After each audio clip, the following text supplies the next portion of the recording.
En Malvinas Causa Central, uno de los temas más importantes que tratamos, además de hacer el revisionismo histórico correspondiente sobre lo que fue el conflicto y hablar de los recursos naturales, como saben, tenemos columna de revisionismo histórico, que allí está Mara Espasande y Facundo Di Vicenzo, Pensamiento Nacional de la mano de Juan Godoy, que lo voy a saludar porque está aquí presente y al lado mío. ¿Cómo está, Juan? ¿Todo bien?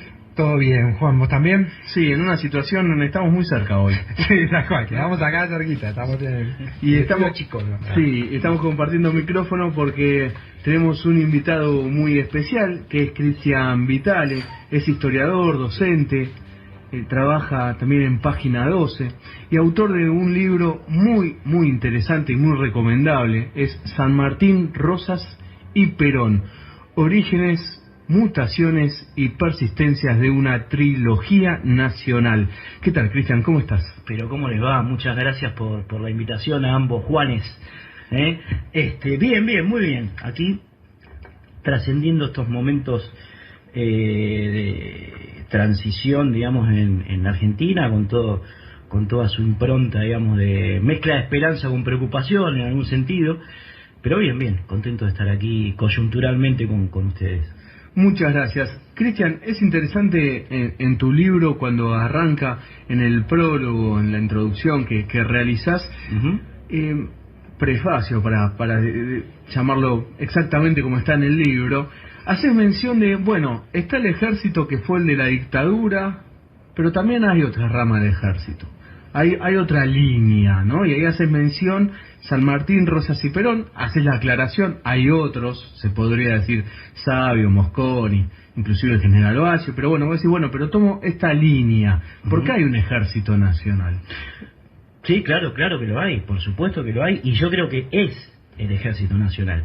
Lo que pasa es que, lamentablemente, uno de los grandes problemas de esta nación y de este pueblo, de esta sociedad, es que en las Fuerzas Armadas más institucionalizadas caló mucho más hondo, digamos, se trabajó a conciencia mucho mejor desde el lado de la civilización sanmartina, digamos, ¿no? Que Sarmiento fue uno de los primeros fogoneros del Ejército Nacional, entre otras cosas, tal como se entendió a lo largo de un periodo del siglo XIX y casi todo el siglo XX, en unas Fuerzas Armadas más bien utilizadas, digamos, ¿no? Utilizadas para intereses que no son precisamente los del pueblo argentino ni los de la nación. Por eso menciono, digamos, esta línea nacional y popular de las Fuerzas Armadas encarnada en San Martín, Rosas, Perón, como, digamos, el núcleo que salió a discutir, digamos, esa pretendida hegemonía, porque no es una hegemonía real. Digamos, si uno piensa en el Ejército Libertador de San Martín, no tiene absolutamente nada que ver con el ejército que vino después, ¿no? El de los golpes militares, el de las dictaduras, el que apoyó a las oligarquías, ¿no? El que enfrentó a los intereses populares. Entonces, un poco lo que hace este libro es retomar, de alguna manera, esa línea histórica, que yo pienso que los primeros los que la fundan en términos de análisis historiográfico son Jauretche y Fermín Chávez y el Pepe Rosa, digamos. En esas tres figuras se concentra, digamos, esta consigna política histórica que habla, digamos, de unas Fuerzas Armadas nacionales y consustanciadas con los intereses populares más que con los intereses, digamos, provenientes de los centros de poder, ¿no? Un poco es eso. Bien. Yo leyendo el libro también coincido con Juan Natalicio, con que está muy bueno y muy recomendable el libro, de una lectura muy rápida, más allá del tiempo que yo estaba con poco tiempo para leerlo, pero no obstante eso ayudó a que es una lectura muy rápida, muy buena, interesante, ¿no? A mí me gustaba, en el libro vos tratás a la figura de San Martín y tomás cómo toma Perón la figura de San Martín, ¿no? Exacto. Digamos, claro. Y ahí me interesaría ahí que cuentes un poquito, ¿no? De cómo es que Perón toma, qué aspectos toma de San Martín y demás, ¿no? Cómo construye esa figura, ¿no? Sí, digamos, es interesante esta situación porque Perón aprovecha muy bien el aniversario, digamos, se cumplen 100 años de la muerte de San Martín en 1950 y eso va a, de alguna manera... Mientras toma el mate, recuerdo que estamos hablando con Cristian Vital, autor del libro San Martín Rosas Perón, Orígenes, Mutaciones y Persistencia de una Trilogía Nacional, ediciones Octubre, algo que no había mencionado para que lo puedan buscar. Bien, ahí estamos. Terminó el mate. Ayudó para el mate. Ayudó para el mate. Sí, entonces lo que hace Perón es una reivindicación de un San Martín en 1950, digamos, y con todo el mecanismo comunicacional del Estado, digamos, en favor de esto, lo que toma es una figura del San Martín que no es ni el de Mitre, ¿no? Porque el primero que cuenta a San Martín es Mitre, ¿no? En su historia oficial, el santo de la espada y qué sé yo. Tampoco es el que recupera de alguna manera el primer revisionismo. Si vos Godoy estás especializado en esta cuestión, ¿no? Viste que el primer revisionismo toma a un San Martín también, digamos, con una tendencia que no se emparenta demasiado con los intereses populares, sino con los intereses de la nación, ¿no? A mí me parece, y es lo que es en donde pongo la lupa, digamos, en esta relación entre San Martín y Perón, o la recuperación que hace Perón sobre San Martín, es la de un San Martín consustanciado con los intereses del pueblo y de la nación juntos. Porque esto hace a la naturaleza, a la esencia del campo nacional y popular. El campo nacional y popular es el interés de la nación fundido, consustanciado con el interés del pueblo de la nación, digamos, ¿no? Y ese San Martín que recupera Perón, que es el San Martín, digamos, popular, el San Martín que hunde sus raíces en un hispanismo que no es el ultramontanismo católico ni nada que se parezca a eso, sino con la tradición de mestizaje, si se quiere, español y demás, es ese, ¿no? Es ese. Y de hecho, que San Martín esté en esta tríada, en muchos sentidos tiene que ver con la recuperación que hace Perón en 1950. Digamos, es un gran militante sanmartiniano y popular, Perón, ¿no? Más allá, por supuesto, vos lo sabrás, Juan, la relación empírica, directa, que hay entre San Martín y Rosas, ¿no? Que ese es otro punto fuerte, ¿no? Sí, tal cual. Ahí podría contar, ¿no? Digamos, un poquito cómo es la relación con lo del sable y demás, ¿no? Me parece que hace referencia, que es la referencia que haces también en el libro, ¿no? Si querés contar un poquito, me parece interesante para los oyentes y demás, ¿no? Recuerdo quien habla es Cristian Vital, historiador y docente. Bien, sí. La cuestión de San Martín en este sentido es importante resaltarla, porque él, digamos, juega un papel, vamos a decir, superador en términos de la división que había en ese momento en la historia argentina entre federales y unitarios. Él se exilia, digamos, se va porque no quiere ser parte de la guerra civil. Se va primero en 1824, después intenta regresar, desembarca en Montevideo, y dice, no, yo en este lío no me meto, vuelve a irse, digamos, porque los unitarios lo requieren para combatir a los caudillos o a las milicias federales, y él no se mete o no se quiere meter, digamos, en esa lucha entre argentinos, ¿no? Justo se da el fusilamiento de Dorrego, ¿no? Exacto, exacto. Sí, en diciembre de 1828. Entonces, él no quiere ser parte, digamos, de esa guerra civil que estaba mutilando, digamos, una nación que era embrionaria, ¿no? Estamos hablando de 1828, 1829, tenía 20 años y se toma como referencia a 1810, ¿no? Es discutible esa fecha, pero vamos a ponerle, ¿no? 1816, qué sé yo. Y entonces, cuando uno empieza a poner la lupa sobre de qué manera San Martín, digamos, juega en esa interna desde el exterior, se da cuenta que la línea que juega San Martín, y es lo que más duele a los historiadores del campo liberal, digamos, o los que defienden la historia oficial o dirigida, como quieran llamarle, es precisamente esta ligazón que él tiene con Rosas, que es muy fuerte. Es muy fuerte, es más de lo que parece, y se intentó omitir, como tantos hechos en la historia argentina, muchas veces, ¿no? En muchas oportunidades. San Martín es explícito del apoyo que le da Rosas, ni bien comienza el bloqueo francés en el año 1838, el bloqueo francés a las costas del Río de la Plata. Es explícito, dice que se pone a las órdenes del ejército de Rosas para defender el pabellón argentino del ataque francés. Hay muchas cartas que lo atestiguan. Quien era como una especie de nexo entre ambos era Tomás Guido, amigo de Rosas, tipo que luchó junto a Rosas y que compartió mucho tiempo del gobierno con él, y también amigo de San Martín, ¿no? Guido era como una especie de nexo.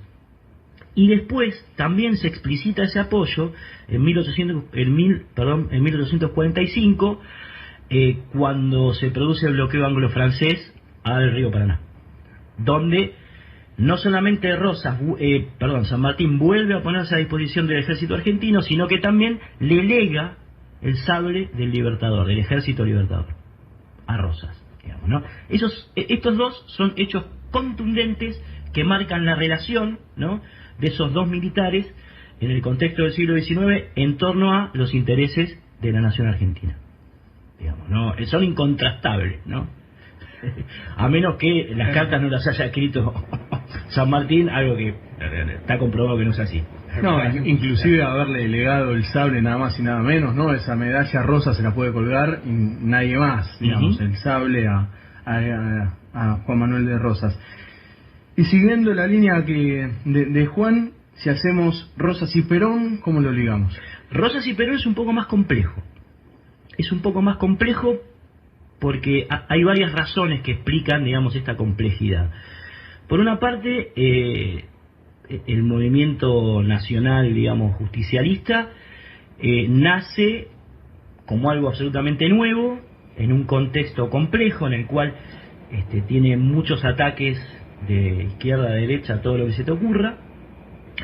Por lo tanto, tiene que buscar una inclusión o un lugar, digamos, como para desarrollarse o para meterse en las entrañas del pueblo, como finalmente logra, y esto le produce, vamos a decir, o lo obliga a una estrategia política en la cual no puede meterse con tipos muy demonizados. Y Rosas, si uno estudia la época, si uno va a ese contexto, era el más demonizado de todos, digamos, vamos a decir, los protagonistas del siglo XIX.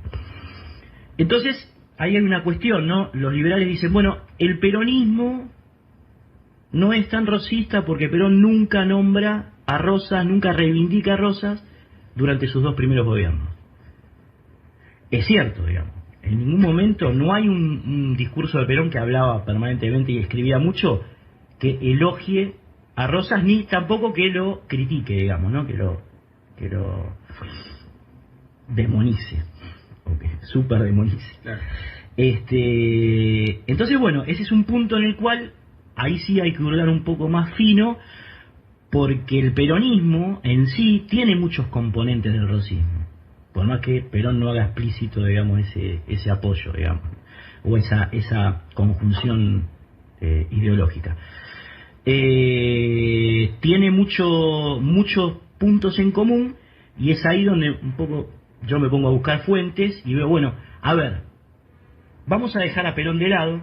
Después les cuento, igual, que Perón a Rosas lo admiraba mucho, que lo único que hace es no decirlo durante su gobierno, pero que era así. Lo comprueban testimonios suyos anteriores y posteriores a sus dos gobiernos. Así que esa elipsis te da un Perón rosista. Es como la historia de bastante problemas tengo con los vivos para meterme con los muertos, una cosa por el estilo. Exactamente. ¿No? Y él que era, digamos, tan hábil estratégicamente, bueno, se cayó la boca, no quiso abrir ese frente. Esto suele ocurrir en los grandes movimientos populares, ¿no? Que dicen, bueno, hasta acá llegamos, acá no te metas. Pero después, cuando le pones la lupa a muchos militantes peronistas de la primera hora, te das cuenta que sí aparece, digamos, una filiación más intensa, más fuerte entre el legado rosista, o lo que había representado el rosismo para el siglo XIX, y ese peronismo. De hecho, los liberales llaman al gobierno de Perón la segunda tiranía, digamos, ¿no? En referencia a, estos son la continuidad de la indiada de la barbarie, digamos, de Rosa del siglo XIX, ¿no? Entonces, el peronismo comienza a hacerse cargo de esa situación a través de figuras que se desmarcan de ese nacionalismo, de ese revisionismo de los 30, que es bastante ultramontano, bastante elitista, ¿no? Bastante aristocrático, ¿no? El de Ibarguren, el de Lugones, son bravos, ¿no? Se desenmarcan de ellos y, agarrados, digamos, de una tesis o de la tesis del Pepe Rosa, que dice, miren que Rosista era más popular que lo que dicen los del 30, ¿no? Como Raúl Escanabel Ortiz, John William Cook, Diego Luis Molinari, digamos, hay un montón de funcionarios, militantes o dirigentes peronistas que defienden, digamos, el legado rosista y nutren de alguna manera a ese peronismo, al primer peronismo, de ese legado, digamos, de esa estela ideológica. Quien habla es Cristian Vitale, autor del libro San Martín, Rosas, Perón, Orígenes, Mutaciones y Persistencias de una trilogía nacional. Es historiador, es docente. El libro se recomienda mucho, como decía Juan, es de fácil lectura y además a veces es muy importante también esto, Cristian, porque vos estás mencionando, bueno, revisionismo histórico, mientras vas hablando lo vas mencionando, ¿no? A veces hay temas puntuales que muchos, por ejemplo, los que están del otro lado, no conocen, y a veces un libro como el tuyo, de fácil lectura y simple, ayuda a meterse en el tema. Como vos también has dicho, bueno, hay temas que hay que profundizar, hay que ver, pero, digamos, da un marco teórico de una línea muy interesante de San Martín, Rosas, Perón y de una política, y sobre todo algo que dice Cristian en su libro, es esto de las Fuerzas Armadas y la importancia. Bueno, no todo es las Fuerzas Armadas de Videla, esas genocidas, asesinas, que no hace falta escribirlas porque todos y todas estamos de acuerdo, por lo menos lo que hacemos Malvinas, causa central, pero lo que hacemos hincapié, también hay un ejército nacional y popular que es muy importante empezar a demostrar y a trabajar y a desarrollar, porque no hay un proyecto de país sin Fuerzas Armadas. Y esto sí es la pregunta que te hago, Cristian. Preguntáselo a los yanquis. A los rusos, a todos, No, o a los rusos, o a los chinos, y claro que no. Lo que pasa es que se ha infundido siempre la idea, cuando Perón hablaba de desarrollar el plan atómico nacional, digamos, hablaba, digamos, desde una estrategia político-militar, digamos, dentro de su gobierno se lo solía tildar de nazi, de facho, ¿no? Esas críticas absolutamente pavotas, digamos, ¿no? Cuánto bien nos hubiese hecho, digamos, seguir esa tendencia, esa línea, porque desarrollar un plan atómico defensivo no tiene nada de malo. O sea, ¿cuál es el problema? Lo que pasa es que en el imaginario se intentó insertar desde cierto lugar del progresismo, del liberalismo, que todo lo que, digamos, todo lo que incluye armas, uniforme, digamos, no es malo, es nocivo, cuando en realidad las grandes potencias del universo están basadas, digamos, en esa construcción. Esto no implica ningún atentado contra la libertad democrática, las libertades individuales, digamos, el Estado o la defensa de los derechos, digamos, de las personas. No hay una contradicción en eso. La formación de un ejército sólido, fuerte, en términos defensivos, subordinados a los intereses del pueblo y de la nación, no atentan contra la democracia. Digamos, eran simples patrañas, eran simples chicanas acusar a Perón de nazi por querer desarrollar, digamos, un plan atómico, o por querer tener un ejército sólido, fuerte, consustanciado con los intereses populares. ¿A dónde está el error? Fíjense cómo está armado Estados Unidos, cómo está diseñado, digamos, esa nación, cómo está diseñado las grandes naciones del mundo, sin que esto afecte, en algún sentido, los intereses individuales. Vos podés escuchar tranquilamente Led Zeppelin, o lo que se te ocurra, digamos, claro. O sea, no hay una contradicción. ¿De dónde salió digamos, esa impronta o ese estigma sobre que si vos tenés unas fuerzas armadas bien pertrechadas, organizadas, digamos, consustanciadas con el pueblo, con la gente, es algo nazi? Tal cual. ¿No? Ahí hay como una especie de nudo fuerte que a veces reaparece, ¿eh? Cuando en realidad me parece a mí, y esto, digamos, es bastante claro, lo más parecido, digamos, al nazismo, al fascismo, a todo régimen totalitario que se te ocurra, son los liberales argentinos, claro. No precisamente el campo nacional popular. Escuchá a Patricia Bullrich, qué sé yo, claro. Escucharlo a Macri. Esos son los que tienen, digamos, como una impulsividad nazi, qué sé yo. O Bush, Trump, ¿no? Digo. Tal cual, y seguramente no casual por lo que decía Juan, ¿no? Digamos, como que sin fuerzas armadas no hay una nación posible, ¿no? Lo cual no implica que sea una postura, digamos, pro-belicista, ¿no? Porque establecer una política de defensa nacional no necesariamente implica que un país sea pro-belicista, como algunos que sí lo son, como nombrabas vos, ¿no? Y en ese sentido, a mí me interesaba por ahí, en esta tríada, pues algunas cosas me parece que fuiste marcando a partir de que ibas hablando, Cristian. ¿Cuáles son, digamos, los rasgos que definen a esta tríada, ¿no? Vos hablaste de algo por ahí, a mí me gustó en términos del revisionismo, esto de la nación es el pueblo, ¿no? En cierto punto, para el revisionismo más popular, que decir, bueno, Perón como que tira de ahí, ¿no?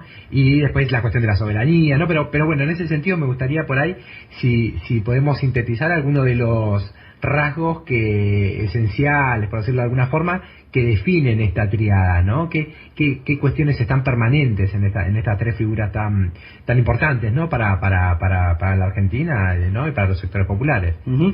Bueno, está buena la pregunta que haces, porque en historiografía se labura mucho con esto de las rupturas y las continuidades, ¿no? Vienen y te preguntan, bueno, está bien, estás enlazando tres tipos que uno de ellos está desenfocado, digamos, porque Perón es del siglo XX y Rosas San Martín, cuya relación es más fácil y ya la explicamos, son del siglo XIX.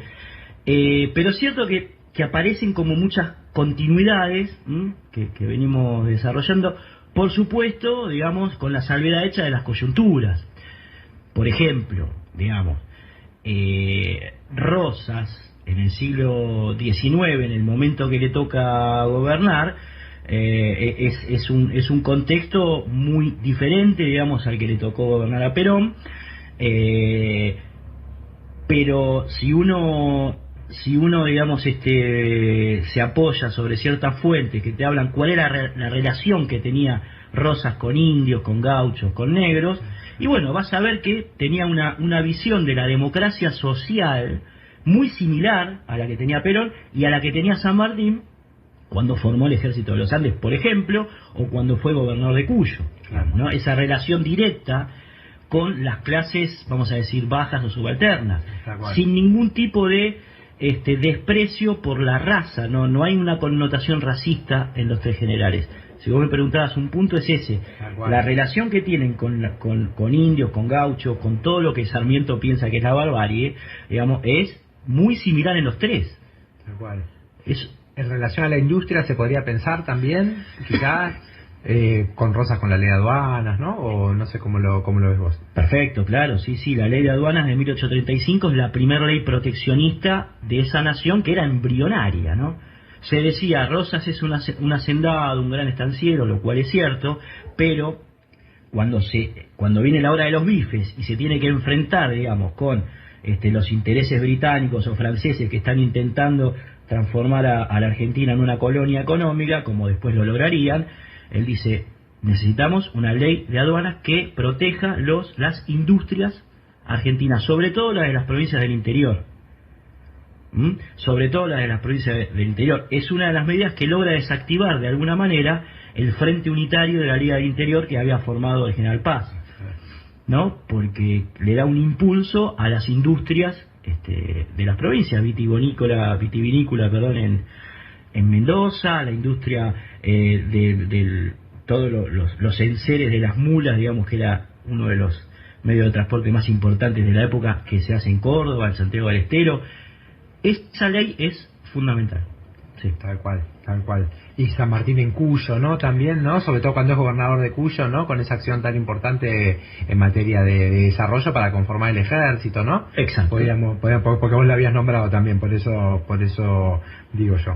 No, algo que que me da para el debate, no con Cristian, porque con Juan creo que lo compartimos. Yo te comento, Cristian, yo también soy como muy de la línea de Jorge Abelardo Ramos, y no comparto la crítica que le hace Rosas, por ejemplo.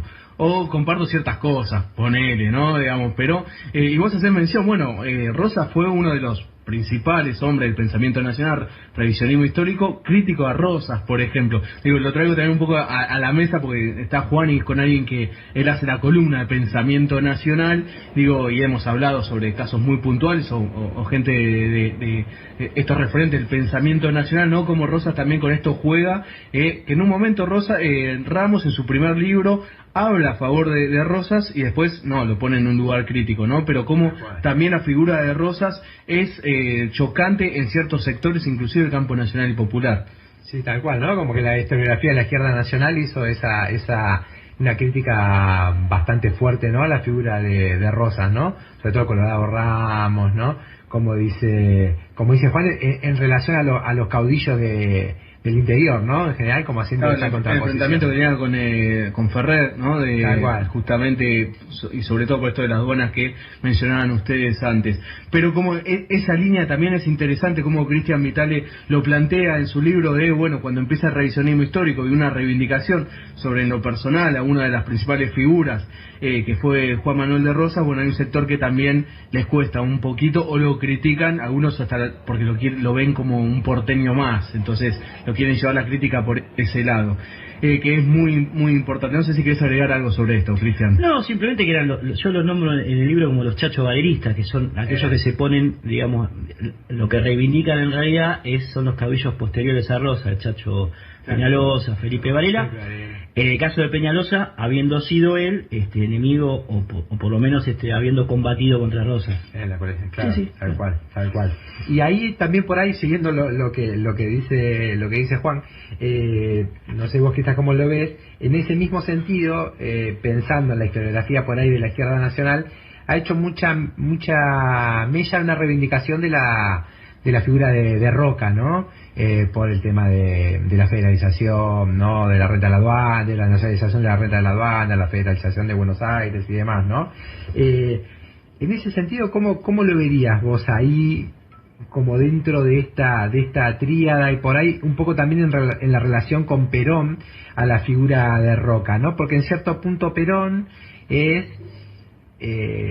parte de la generación que es hija de la ley Riccieri, ¿no? Digamos, es toda esa generación que se forma en la ley que sea, como vos sabés, ¿no? Como saben los dos, digamos, durante el segundo gobierno de Roca, toda esa generación que se forma ahí. Perón es parte de esa generación, ¿no? Digamos, de la que se conformó en esa lógica de pensar las problemáticas nacionales, de mirar el país, ¿no?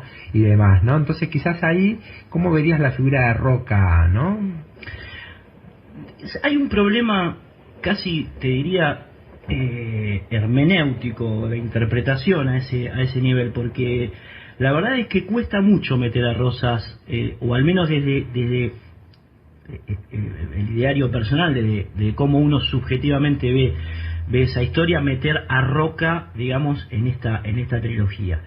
Cuesta bastante porque es cierto lo que decís vos, digamos, de alguna manera Perón sobre todo es hijo de esa generación, y también podría ser visto Roca como un continuador de la campaña al desierto de Rosas. Si te querés poner medio enemigo, digamos, te querés poner en abogado del diablo, lo podés ver de alguna manera así, aunque ambas conquistas fueron absolutamente diferentes, distintas. Pero podría ser. La de Rosas tiene alianzas, la de Roca muy pocas. La de Roca es más a la inglesa, exterminadora; la de Rosas es más a la española. Sí, bueno, tratar de contemporizar, digamos, con indios que no sean tan belicosos, digamos, ¿no? Rosas los invitaba a participar de lo que iba a ser la Confederación, digamos. De hecho, los indios Pampa y los Ranqueles son aliados de Rosas, que se enfrentan con los tehuelches o araucanos. Bueno, hay toda una historia para laburar ahí que es interesantísima, pero bueno, ponele que forzando un poco la cosa vos puedes decir, y bueno, lo enganchamos por el lado de la campaña al desierto y de la extensión del territorio nacional a Rosas con Roca, y después traemos a Perón como que toma, digamos, alguna de los legados de ese armado de país. Para mí muy forzado. Bien. es muy forzado porque hay algo social que es central. Roca es un representante de la oligarquía argentina. Y tanto Perón, sobre todo Perón, como Rosas, están en los bordes de eso. Perón es un enemigo de la oligarquía argentina. Por lo tanto, ahí ya tenés, digamos, le haces 5 goles, te hacen 1, le haces 5. Si querés discutir, digamos, con alguien que quiera incluir a Roca dentro de esta triada. Y respecto de Rosas, digamos, vos tenés que desenfocar el nacimiento de la oligarquía argentina del rosismo porque no tiene nada que ver. Digamos, si te pones a analizar bien, digamos, el momento en el cual Rosas diseña de alguna manera el proyecto de nación, no tiene nada que ver con el que viene después con Roca. O sea, pero eso es una posición, una mirada. Tal cual. Bien. Discutible, digamos. Por eso está buena tu pregunta, Juan.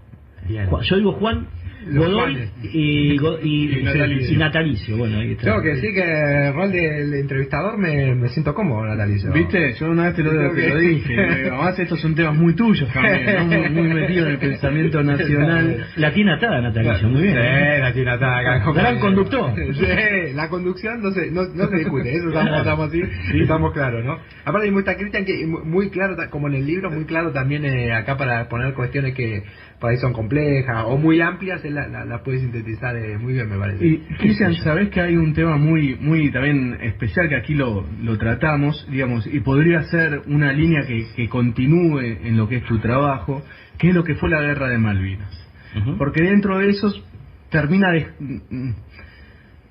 demostrando el rol que habían tenido los generales represivos, asesinos del pueblo argentino, una manga de inútiles para conducir una guerra. Los verdaderos idiotas útiles de la historia argentina son los militares del 76.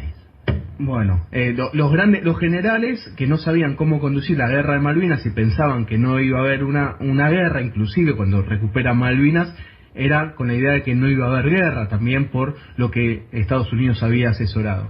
Pero cuando uno empieza a estudiar la guerra de Malvinas, empezamos a sacar el polvo y nos alejamos de esa idea de que fue solamente el acto de la dictadura genocida para perpetuarse en el poder. Encontramos el rol de los grupos económicos británicos operando para que se produzca el 2 de abril, cómo Estados Unidos impulsó que Argentina desembarque el 2 de abril.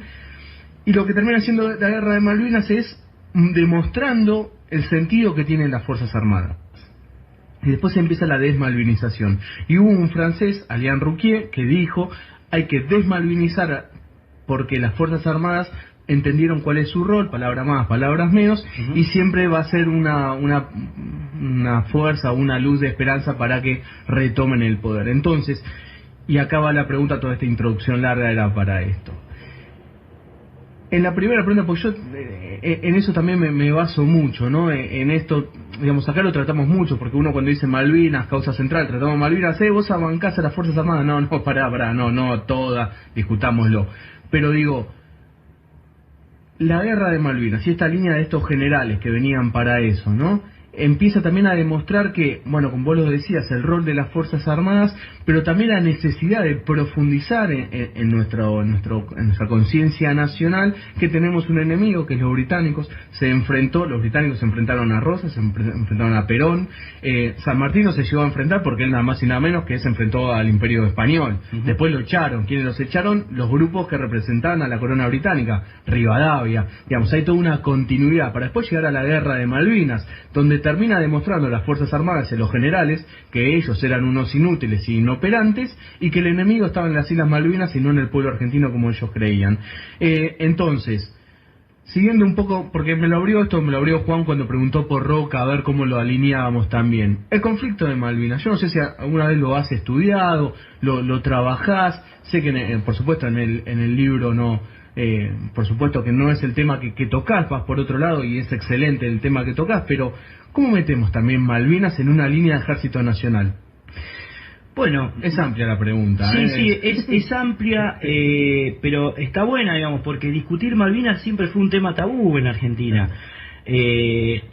A ver, después de la guerra y con el advenimiento del alfonsinismo, digamos, ¿no? Del radicalismo, que cabe aclararlo también, el radicalismo alfonsinista tiene cosas, la verdad, que loables, sobre todo el juicio a las juntas y toda la defensa que hacen la democracia y demás, pero también tenía un ala antiperonista muy fuerte, digamos. Yo fui testigo de ese momento histórico, digamos, ¿no? De chico, pero ya con ciertas curiosidades políticas. Y es cierto que, digamos, la hegemonía en la discusión que plantea ese radicalismo sobre Malvinas es: la hicieron los militares, fue un manotazo de ahogado, estuvo mal. Entonces eso obturó una discusión más profunda, como la que plantea Juan acá, que es: esto no te lleva a desmalvinizar, no te lleva a sacar de la discusión el hecho de que las Islas Malvinas, digamos, tienen que ser defendidas como patrimonio nacional, como propias, digamos, en todo sentido, porque las luchas se ganan en la diplomacia, se ganan en la negociación, se ganan en el terreno, digamos, cualquier terreno que te lleve a evitar, digamos, un conflicto bélico. Pero ¿qué pasa cuando eso no se puede ganar? Es un tema profundo, digamos, ¿no? Porque se están quedando con los recursos naturales de Malvinas, claro, en un sentido muy fuerte, y no me parece que no hubo una gran discusión sobre eso, ¿no? Vos cuando decís Malvinas, no, fue una cosa de los genocidas, un manotazo de ahogado. Sí, está bien, o sea, fueron los genocidas, fue un manotazo de ahogado, pero ¿cómo discutimos Malvinas? ¿Cómo seguimos con ese tema? No se puede obturar la discusión ahí. Y a mí me parece que en ese sentido sí falta como una especie de reivindicación, no de la gesta hecha por los militares esos, pero sí de muchos soldados que dieron la vida allí y que tenían ante todo el sentimiento de patria, digamos, bien instalado, digamos, ¿no? En la conciencia. Eso, reivindicar a los soldados de Malvinas tiene que ser algo permanente, ¿no? Como ley, un decreto, un mucho oficial que de repente se encontró con su verdadero enemigo cara a cara, ¿no? Un enemigo que era desde 1806 y no desde el 2 de abril. Hemos hablado más de 40 minutos, así que vamos a ir cerrando. Cristian Vitale, autor del libro San Martín Rosas Perón, Orígenes, Mutaciones y Persistencias de una trilogía nacional. Cristian, lo que quieras mencionar, como quieras cerrar, te lo dejamos a vos. Algo que quieras... tema libre, vos que sos docente. Tema libre, no, lo que quieras remarcar, señalar, ya sea del libro o particular, ¿no? Para no... Porque quizás a veces uno hace preguntas y uno dice, che, me hubiera gustado tratar tal cosa. Bueno, no sé si hay algo que quieras mencionar, si no, podemos hablar de otro tema, el que quieras vos. La verdad que está impecable, digamos, ¿no? Buenísimo. Vine a que me hagan preguntas y contestar, y me pareció que el nivel de las preguntas es muy bueno, digamos, están muy insertos, están bien preparados, digamos, y tienen un nivel de conciencia también. No es fácil muchas veces que existan notas a este nivel, digamos. Se nota que leyeron, que lo prepararon. A veces vas y te hacen nota y vas a decir, habrá leído el libro, todo bien, ¿viste? Pero no hay una obligación de leerlo tampoco, digamos. Ya uno va, participa de la entrevista y se siente, digamos, ¿cómo decir? Halagado por eso, pero cuando se lee el libro y cuando se lo lee a conciencia, te sentís más cómodo, digamos, ¿no? Se saca más mejor, jugo, claro. Entonces me parece que ustedes hicieron un buen laburo a este nivel y qué sé yo. Nada, no. Y por ahí a mí para no sé, para terminar con una pregunta, después sí, claro, hacer otra, lo que fuera, ¿no? Pero por ahí podríamos pensar quiénes estarían enfrente de esta tríada, ¿no? Enfrente de esta tríada nacional, quiénes estarían, digamos, y qué rasgos definirían a esa triada, digamos, o no triada, ¿no? Pero los que están enfrente de San Martín Rosas Perón, en relación a algunos rasgos que lo definan, ¿no? Digamos, qué personajes se te ocurren, o qué temática se te ocurre que podía estar como en contraposición a esto, ¿no? Bueno, el liberalismo, claramente, digamos, la historia liberal es más, nos han ayudado muchos historiadores liberales a construir también, a dar una entidad, una identidad a esta trilogía, digamos, porque cuando salían diciendo la segunda tiranía, está bien, me hago cargo. A ver, ¿por qué dicen los liberales que esta es la segunda tiranía? ¿No? Y empezás a desmenuzar y te encontrás un montón de cosas. Claro, porque defienden al pueblo, porque son la barbarie, porque están del lado de los indios, ¿no? Entonces se empieza como a armar el rompecabezas. Ahí está la cuestión. Está bueno, digamos, que vos lo digas, así yo. Y después cierta tendencia progresista o de izquierda. No me gusta a mí mucho hablar en términos de izquierda y derecha, viste que es medio complejo esto, porque son categorías europeas y por ahí no explican bien, digamos, los contextos de los países del tercer mundo, ¿no? Los no alineados, como decía Perón. Pero hay una línea historiográfica que, si bien no es liberal en todo el sentido de la palabra, tiene mucha apoyatura, ¿no? Que es la progresista, que es muy sarmientina, en el sentido del Sarmiento que crea la educación pública, digamos, y fogonea una especie de colonización, digamos, o de sistema de reforma agraria, entre comillas, y demás, ¿no? Viene desde ese tronco, ¿no? Y entonces no comprende la importancia de la línea, digamos, nacional más consustanciada con el pueblo. Por ejemplo, cuando Rivadavia intenta, otro de los que los progresistas toman, o un sector del progresismo toma como referencia, ¿no? Rivadavia, el creador de la Universidad de Buenos Aires, ¿no? Romero, ¿no? Con el libro La Feliz Experiencia, una cosa por el La estilo, Feliz ¿no? Experiencia. Me acuerdo, yo estuve en la UBA, ¿viste? Y entonces, en la cátedra de Historia Argentina 1, la profesora decía La Feliz Experiencia, ¿no? Entonces yo digo, ¿por qué le dicen La Feliz Experiencia? Bueno, tuve problemas, ¿no? tuve problemitas en esa cursada. Bueno, hay toda una línea, digamos, pro-europeísta, progresista, que tiene dificultades en entender, digamos, las esencias populares más profundas. Muchas dificultades. Y recién nombraba a Rivadavia, ¿no? Rivadavia, cuando se establece en el gobierno, lo primero que hace es, bajo una impronta, digamos, anticlerical, quiere perseguir a la Iglesia, a la religión católica, ¿no? Ahora bien, no me voy a meter en este tema porque soy agnóstico, no me interesa, pero si vos te pones en ese contexto, el 95% de la población, sobre todo los sectores populares, eran religiosos. Entonces, esta cuestión, que es un problema en el que incurre siempre el progresismo, que va como 2 millones de metros adelante de la sociedad, digamos, es un problema. Pero es un problema complicado que no termina de resolver los verdaderos inconvenientes de la nación, porque, digamos, vos no podés pensar como si vivieras en Marte. Vos tenés que pensar las sociedades en su contexto y entender a las poblaciones, a los pueblos, a las sociedades, por qué tienen determinado nivel de conciencia, ¿no?